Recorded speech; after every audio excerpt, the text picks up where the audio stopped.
So Gardner Webb coming in this weekend, 6 o'clock kickoff at Allen E. Paulson Stadium. Finally. No Summer's over. joke. We finally got game week. The countdown clock in the office upstairs is about to expire in a couple days. Well, we'll be on the air with the Cutwater Tailgate Show starting at 4 o'clock. Back in the tailgate lot, same spot as always, a new stage, but same location. Mm-hmm. But the Gardner Webb Runnin' Bulldogs, that's not running, run-in. Like Ragin' Cajun. Correct. There's an apostrophe in there. Yeah. But this isn't a pepper. No. Like they No, use. This, no. It's not a cayenne pepper like they use down there. And it's not. by the way, thankfully, our friends down there mostly spared with Hurricane Ida that tore through. Our friends in Mobile caught a little bit, but I think they're okay as well. But what happened in New Orleans where everybody's without power, and the fact that it's 16 years to the day after Katrina, you feel absolutely awful for those people that many of them, I'm sure, going through it a second time. And we know the Sun Belt Conference offices are located in New Orleans, and we hope that they can find some comfort and hopefully they can find a way to help each other and get back to where they should be relatively soon. We know that Tulane had to relocate, and they're not going to be able to host Oklahoma this weekend. It's been rumored that game's going to move to Norman, but maybe they can find a way to meet in the middle, maybe Birmingham, where Georgia Southern went a few years ago to play New Hampshire. Hopefully it goes better for Tulane than that did for Georgia Southern, but I know if there is somebody that is capable of relocating a team once, maybe twice, I guarantee you it is Shane Meyer. That binder has been flipped every which way you could imagine the last 48 hours. Former director of football operations under Coach Fritz here at Georgia Southern, went to Tulane when Coach Fritz headed down to New Orleans as well. But glad to hear everybody that we have heard from so far is A-OK. Not a whole lot of damage that we've even really heard about, but good to hear that everybody is okay, and our thoughts and prayers obviously go out to everybody down in New Orleans. And we will keep you up to date on everybody that we know down there as we kind of find out that. But you look at this Gardner Webb team, again, played in the spring, 4 games, ended up being 2-2, 0-2 in Big South games. It wasn't strictly a conference schedule, but it's still Big South games.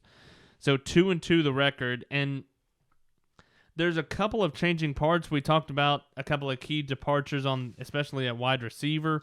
But trying to figure out, a lot like Georgia Southern right now, trying to figure out what the quarterback situation was going to be. But I think you talked about Bailey Fisher, him having the experience playing under Trey Lamb at Tennessee Tech when Trey Lamb was the offensive coordinator. Now you've got a familiar name. Oh, by the way, Taylor Lamb, the offensive coordinator for Gardner Webb. State. Yeah. Hello, Taylor. Yeah. Howdy. How's it going? But how's your mom, though? Yeah. But now Bailey Fisher kind of seems to be taking over that number 1 job. We mentioned that he was the guy before Gunnar Stockton when Rabun County played in the Irk Russell Classic here at Paulson Stadium. That was Gunnar Stockton's freshman year, so it was right after Fisher finished up what was a legendary career playing for Lee and J-Bo Shaw up at Rabun County. If you keep him healthy, dude's good. Yeah. There are multiple games where if you keep him upright, because he's dual threat, but if you keep him upright and give him time to throw, he's going to find the open guy. Yeah. 2018, when he went to Tennessee Tech, that was a team that went 1-10. He was still the Ohio Valley Freshman of the Year on a team that went 1-10. 2019, vast improvement. They won 6 games. He was second team All-League. He broke 6 school records. But the thing about him, he's injury prone. He's had a torn ACL. He missed a lot of time during the spring with a shoulder injury. He tried to come back from it after initially it got suffered against Jacksonville State, but he ended up missing the final 3 games. Ultimately, he transfers out to Gardner Webb to play again for Trey Lamb. The 3 games that he played, well, really 2.5 because he got knocked out of that Jacksonville State game in the second quarter, he was sacked 12 times. Good night. In 2.5 games. So it's lucky he got to play as much as he did, considering how much of a beating he took. But if the protection was a little bit better, I think it was feasible that he could have been in the neighborhood of those numbers of 2019, even though they were only going to play 7 games anyway. But I think it's highly likely that 14 takes the snaps for Gardner Webb. Now, he mentioned Jai Tolan, a left-hander, so it's a different look, but just a handful of snaps in the spring. I think he threw 9 passes. And then Tavon Bowers, if you're a Netflix fan, somebody that was on QB1 the same year that Jake Fromm and Tate Martell were on out of Bishop McDevitt in Pennsylvania, somebody that played at Wake Forest. But I would highly suspect that Bailey Fisher is going to be your starting quarterback for the Running Bulldogs. Then we talked about it with Dave as well. You've got Nari Gaither, junior out of Rock Hill. He's really kind of solidified that running back position, but they've got 3, maybe even 4 guys that you could potentially see getting snaps at running back. Gaither had a 96-yard touchdown run against Presbyterian in the spring, set a school record, set a Big South record. He ran for over 150 that game. Now, the final 2 games of the spring, I think that people realized, okay, 22's fast, so maybe we keep him inside the tackles. He was limited those last 2 games, held to barely 100 yards combined in those 2 efforts. But Donovan Jones is somebody that he mentioned, a true freshman who's got a lot of ability, multi-time state champion down in Miami. And then with DJ Hancock, he is a terrific story. Trey Lamb thinks a ton of him. There was a video on YouTube when they gave him his scholarship. He was a walk-on, but Trey Lamb spoke about as highly of DJ Hancock as you can of a player that's not your own child. But I would think that somebody like that who is so highly valued is going to get worked into the equation somehow. But make no mistake, Gaither is the bell cow, if you will, of that backfield. One of the big things that Dave touched on was the offensive and defensive line, and putting together our charts, the defensive line really jumps out of. When you look at these guys, these are dudes. These guys, and I think Dave even said it, most of these guys should not be at a quote-unquote Gardner Webb, and you can take that for what you want, but these guys have the potential to play not just at the Sun Belt Conference level, but maybe even an American and getting into Power 5. Well, there's no secret that 3 of the 4 guys up front are from Georgia. There's more guys from Georgia on this roster, and we already said Boiling Springs, North Carolina is where Gardner Webb is located. 34 guys on their roster from Georgia. Yeah. So they know where the talent is. 3 of the 4 guys up front, Janathan Turner is a senior from Towers High School, Charlie Jackson, a behemoth at 6'4", 323 from Monroe, and then we already talked about Ty French out of Colquitt County. 4 tackles for loss in his debut. He ends up with 8 tackles for loss, 4 sacks, 35 stops in 4 games. That's as a defensive end. He was top 10 in the country in both sacks and tackles for loss during the spring season. Where it gets a little jumbled is that this is considered their 2020. They played in the spring, but this is considered fall of 20. So we can't say last season because it just happened a couple of months ago. Yeah. It's where it gets, this is where COVID has really muddied up the waters. But they made a lot of improvements, especially against the run. Granted, they were playing a couple of teams that are more known for the pass, but they cut their rush defense about in half from the 2019 season, and that 4-man front is a reason why they're really good. One of the team numbers, and I'm not one to dive deep into stats a whole lot, but what is it Coach Lunsford said? Stats are for losers. But put these way real But one of the numbers that kind of jumped off the page to me was the opponent third down numbers. And I know it was just 4 games and it was kind of condensed season, but opponents only converting 32% on third down. And that ain't bad. Well, another example, 2019, it was 44%. Even better. You stop the run, you get into 3rd and long, you make the offense do what it doesn't want to do, you get your punt return unit on the field. And that's where typically Devron Harper was one of the top punt returners in the country, but he transferred to Mercer. Isaiah Gavings, number 2 receiver, transfers to Middle Tennessee. So that's why they had to bring in TJ Luther, Justin Jordan from Stetson, Quavon Skanes from UConn, TJ Luther from Wofford. He had a 100-yard kickoff return against VMI in the spring. So they're trying to find speed to make up for what they lost with those 2 guys leaving. It's a little bit of the unknown because you haven't seen them in a live game setting yet because they just played in the spring with those 2 guys. Yeah. All of that, no snaps live with Gardner Webb yet, just a couple of scrimmages. So I think Dave is going to be in the same boat that we are. It's his team, but he hasn't seen him. We haven't seen him. Yeah. Looking at the back 4 for this team, and it's a defense that runs the 4-2-5, so you've got that nickel that's kind of floating between linebacker and defensive back, whatever you want to call it. Yeah. But the defensive backs, and A.J. Thomas is a guy that Dave brought up, had 2 interceptions back in the 2020 season, which was actually in the spring of 21. This has turned into Central Time for me. Good night. It only took you 9 years to get that. Yeah, there it is. But A.J. Thomas is a guy, again, the Georgia connection from just outside of Atlanta and Ackworth and Altoona High School. Blake Evans. There it is. There it is. Scooter. There you go.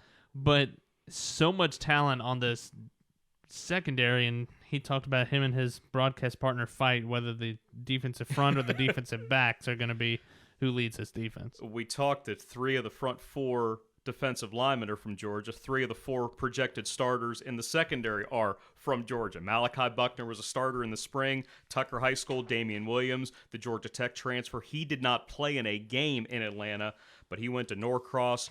Highly touted. He had Power 5 offers all over the place. I think that he has finally settled in there. And he mentioned with Thomas, he was a safety in the spring, had 2 picks, including one off a tip ball that helped them seal a victory in double overtime against Presbyterian. But he's back to his natural corner position. And with Damien Williams, he was playing corner. He's back to safety, where he is more natural. So I would think that for a unit that's had some moving around, and they also lost one of their starters. Cam McCutcheon was a starting corner. He transferred to Western Carolina, so that's why Raekwon Owsley steps in as the other cornerback. Flipping it to the Georgia Southern side really quickly before we go into our defensive linebackers and cornerback safeties breakdown. Couple of news, quote-unquote news notes leading into Game 1. Coach Lunsford talked about it earlier on today at the press conference. James Graham no longer on the team. So he is not in contention for wide receiver, quarterback, what have you, but still no official named starting quarterback. It's still up between Amari Jones, Cam Ransom, Sam Kennerson, and Coach Lunsford was kind of up front and said you could see one of them, you could see all 3, you could see some combination in between. You could say with the kind of game that this is that, oh, well, they're playing an FCS team, you should see all 3. But remember, whoever gets the ball, it's going to be their first career start as a college quarterback. Yeah. Kennerson played 2 games last year, 2 snaps last year, 1 game against Georgia State before he had the shoulder injury. Cam Ransom, true freshman, no college experience. Highly touted as can be, but we haven't seen what he can do when the lights go on and roughly 20,000 people are inside Paulson. Amari Jones, really successful playing in 36 games at Tulane, but it was as an all-purpose guy. In fact, one of the games he played a year ago against Houston, they lined him up in 5 different spots on offense.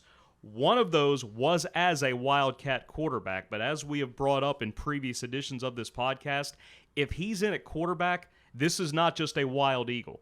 This is where they will test his arm because he was a really good high school quarterback at Frisco Heritage before he suffered that leg and ankle injury. He actually got hurt at Jerry World in a matchup during his senior year, and there's a picture of him in the middle of that massive stadium. It's right on the center of the Dallas Cowboys star, and it's kind of a harrowing image for where it happened and all that, but he can throw the ball. Yeah. He can throw the ball. He can run with the football. They're going to try to be as creative as they can be with somebody that hasn't played quarterback in college.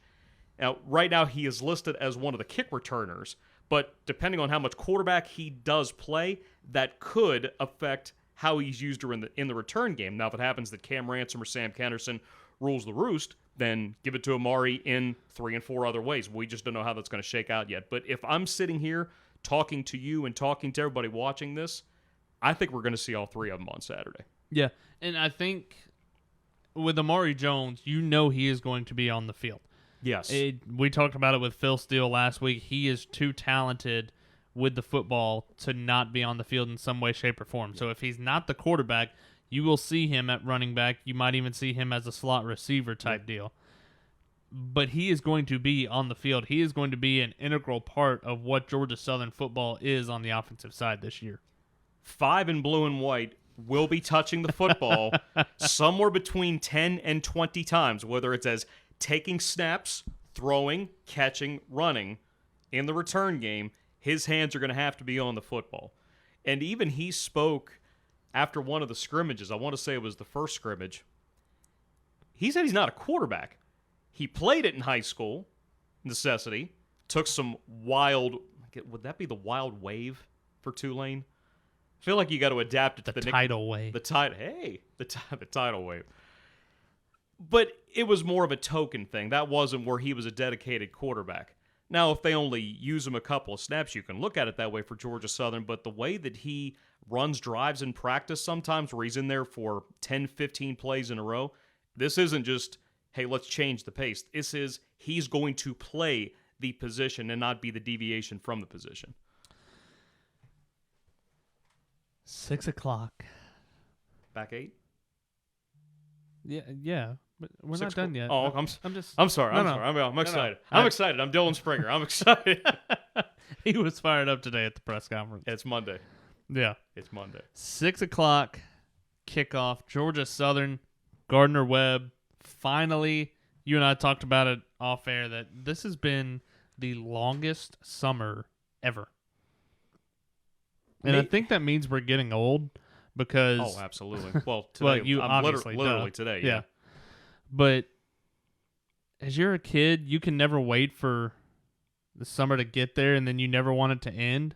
But now we're like, man, this has been a long summer. Maybe it's because COVID trained us to think differently, because our season last year ended in the middle of March. So our summer literally was 5 months. Yeah. These 3 have felt like 5. So maybe our minds are just rechanneling all of that experience from last year, even though it was quite a bit shorter. But this year, we're not worried every week whether or not we're going to play. There might be a cancellation. Yeah. And in this case, it's going to be a forfeit or a no contest because of the changing of the rules, which is the way that it should be. The good thing is that Georgia Southern's vaccination numbers have really jumped the last 2 weeks. I think the last that we were told, 86% of the team has had at least one shot. So by the time Saturday gets here, I don't know if we'll get an official number, but the sign is encouraging. And it seems like Georgia Southern is doing right in that regard. Doesn't mean the other teams are going to, the other 12 that are on the schedule. We're pretty sure that Gardner Webb is going to be making the trip down. Last I had heard, they were around 75, but that's been about a month since they last made their numbers public. I think that was around their media day when that took place in Charlotte. So in theory, they could be right around Georgia Southern, maybe even a little bit better. I think with this year, it's felt so long because the anticipation of seeing what it was is just that much bigger, where the crowd should be close to what it was. Freedom is going to fly. There's going to be a little bit more taking place on the field. Sponsor-wise, Terry was gracious enough to visit with us for a few minutes and tell us about all the food offerings that are going to be in Paulson Stadium. It's going to look different. Yeah. And especially for a lot of y'all that weren't there last year because you opted out, which that was your choice and you wanted to stay safe, but it's going to look different for the better. Yeah. And the whole cardboard sliding down the hill from Domino's, I love that. We're going to have to get Russ to do that at some point. That might be where he goes first when he gets down here on Saturday. Him and Frank need to race. I got a feeling I know who's winning that one. I don't know. But no, it's going to be a lot of fun. And can't wait to have Paulson Stadium full again, to have the parking lots full again, and just have what you know Georgia Southern football game day to be once again. It's going to be a lot of fun.